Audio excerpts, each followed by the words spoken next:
বলছে স্যার 1 বছর টাইম দিন। সব গাড়ি 15 বছর পেরিয়ে গেছে।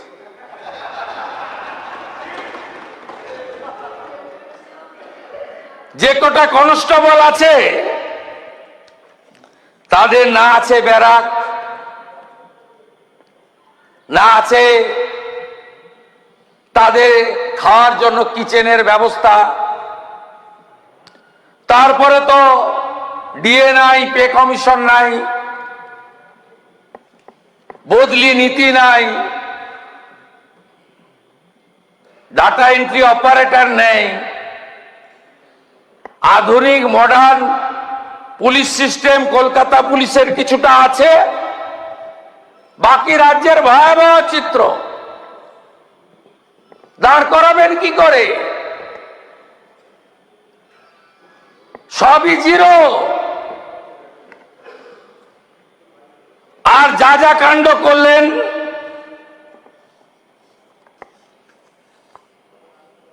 যা যা ঘটনা ঘটেছে ল অ্যান্ড অর্ডারে,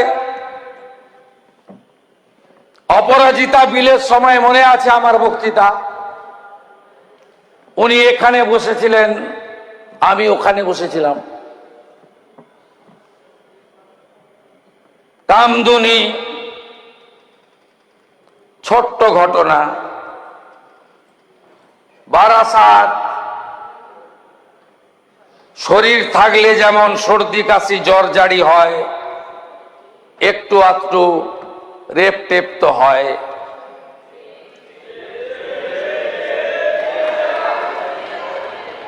কাকদ্বীপের ঘটনা, ফুল রেপে 20,000, হাফ রেপে 10,000।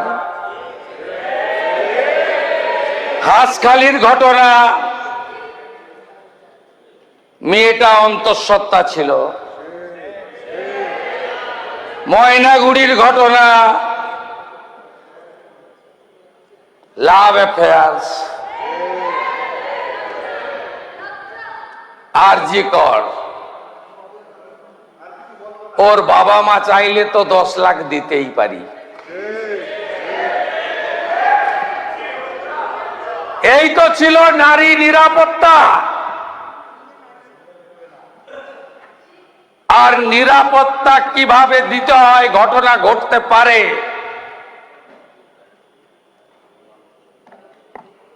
ঘটনা ঘটলে তাকে কিভাবে মোকাবিলা করতে হয়, বারুইপুরের একরত্তি ছোট্ট মেয়ে প্রমাণ করে দিয়েছে এই সরকার। যত স্তরে পুলিশের সঙ্গে আমার মিটিং হয়, সব জায়গায় আমার একটা কথা থাকে, আমরা কেউ ভারত পিতা বলি না, ভারত মাতা বলি। কোন মহিলা কন্যার উপরে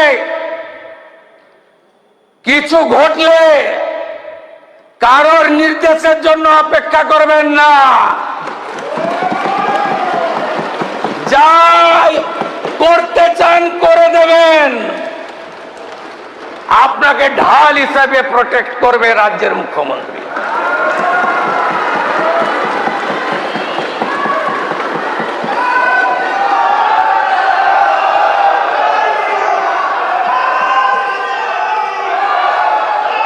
প্রাক্তন মুখ্যমন্ত্রীর সোশ্যাল মিডিয়া হ্যান্ডেল খুললে আমি দেখিয়ে দেব।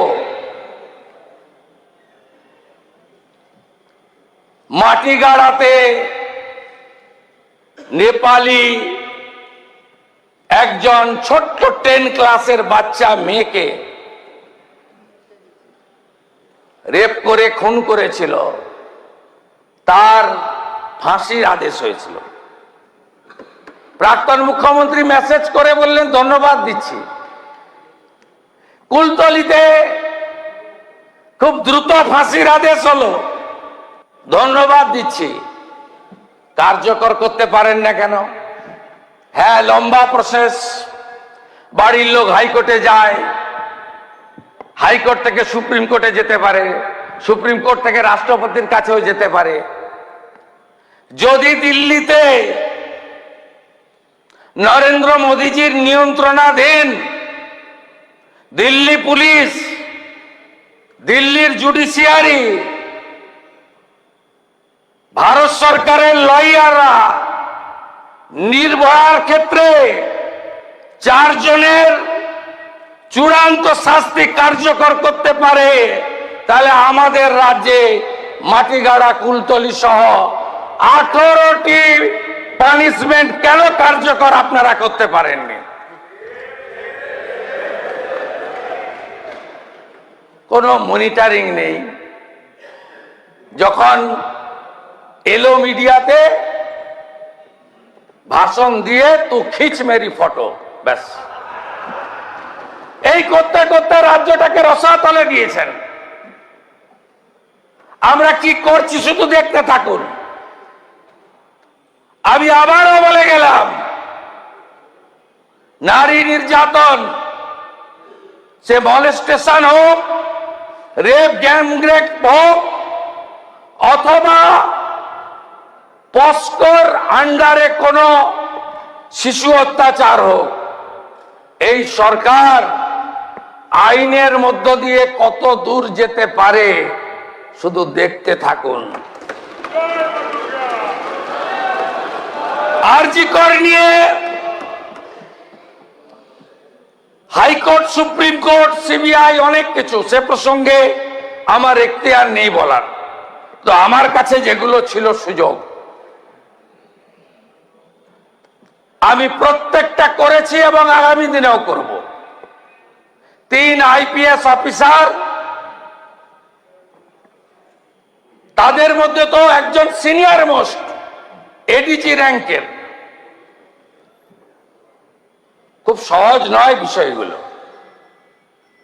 সাসপেন্ড করতে গেলে চার্জ ফ্রেম করতে হয়, চার্জ ফ্রেম করতে গেলে মেটেরিয়াল লাগে। তো আরজি কর অভয়ার ক্ষেত্রে আমরা এসব ভাবিনি। দ্রুততার সঙ্গে 3 আইপিএস কে সাসপেন্ড করেছি।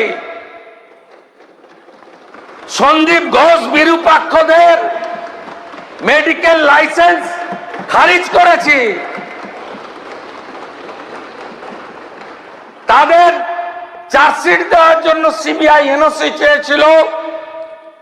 অপরাজিতা বিল যিনি এনেছিলেন, আগের মুখ্যমন্ত্রী প্রাক্তন, আমার কাছে ডকুমেন্ট আছে, তিনি 1 বছর ফাইল চেপে রেখেছিলেন। আর আমি 7 দিনের মধ্যে এনওসি দিয়ে দিয়েছি, যাতে সন্দীপ ঘোষ, বিরূপাক্ষরা পানিশমেন্ট হয়।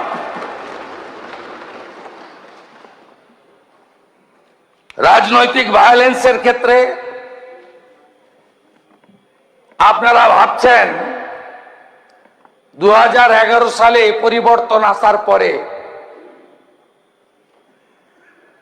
যেগুলোর উপরে দাঁড়িয়ে ক্ষমতা এসেছিলেন,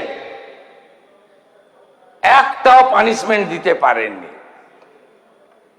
না পেরেছেন বীরভূমের সুচপুরের বাসাপাড়া, না পেরেছেন নন্দীগ্রামের 14ই মার্চ, না পেরেছেন ছোট আঙারিয়া, গড়বেতা, না পেরেছেন যে কোনো ঘটনায়, যে ঘটনাগুলোকে ক্যাপিটাল করে এসেছিলেন, ফেলানি বসাক, চম্পলা সর্দার, ধানতলা, বানতলা, অনিতা দেওয়ান, কিচ্ছু করতে পারেননি, করেননি। 34 বছরের বামফ্রন্টের আপনারা করেছেন প্রাতিষ্ঠানিক দুর্নীতি, আর সিপিএম করেছে রাজনীতিক দুর্নীতি। সিপিএম টাকা তুলে পার্টি অফিস বানিয়েছে। সাদ্দাম হোসেনের অত প্রাসাদ ছিল না ইরাকে, যত প্রাসাদ সিপিআইএম করেছে। কিছু করতে পারেননি। চিটফান্ডের ক্যাম্পেনার ছিল সিপিএম। ত্রিপুরার প্রাক্তন মুখ্যমন্ত্রী সিপিএম এর, তিনিও ছিলেন। এ রাজ্যে এখন যারা বড় বড় জ্ঞান দিচ্ছেন, তারাও